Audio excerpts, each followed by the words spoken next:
Mesdames et messieurs, bienvenue à toutes et à tous dans cette revue de presse, la dernière de l'année 2024. Entamons ces dernières par les titres de notre consoeur qui apparaît depuis Lubumbashi, dans la capitale cupifère à Lubumbashi, la Concorde.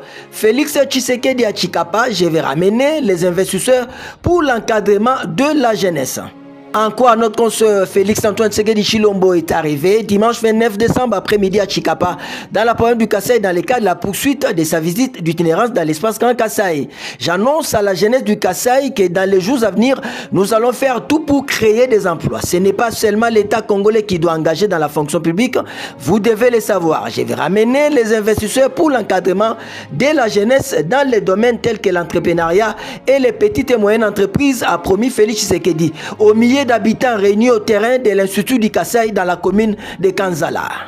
Autre sujet RDC, le gouvernement répond à l'Union européenne l'exclamation et du quotidien d'action et développement à la prospérité.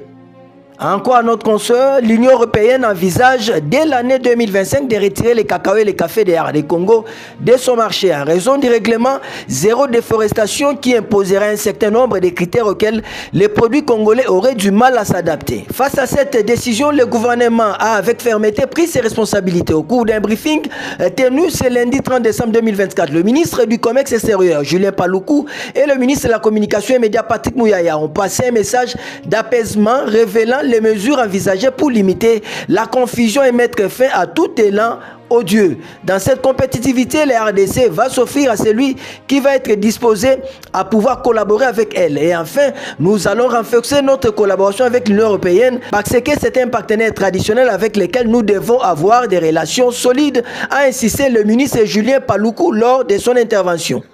Dans un autre chapitre, Martin Fayulu réitère son opposition à tout projet de changement constitutionnel, rapporte le quotidien d'information générale à Forum des As.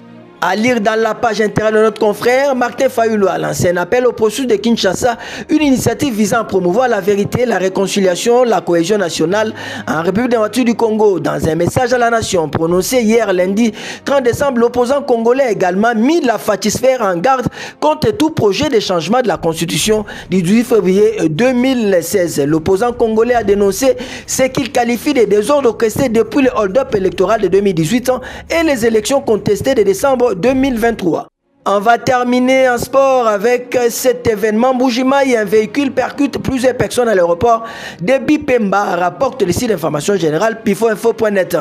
Un incident malheureux, nous dit ce site d'information générale, s'est produit dans la soirée de ce lundi 30 décembre à l'aéroport de Bipemba, dans la ville de Mbujimayi, province du Kasaï oriental. Un véhicule de marque Toyota a percuté plusieurs personnes dans les tarmacs non loin du salon présidentiel. Selon les témoins présents sur les lieux, un véhicule loué pour le déplacement des différentes délégations venues de Kinshasa dans la suite du président de la République, roulant à vive allure, a perdu le contrôle devant le salon d'honneur de l'aéroport, a percuté plusieurs personnes sur son passage. Ça n'est donc fini pour cette revue de presse, la dernière de l'année 2024.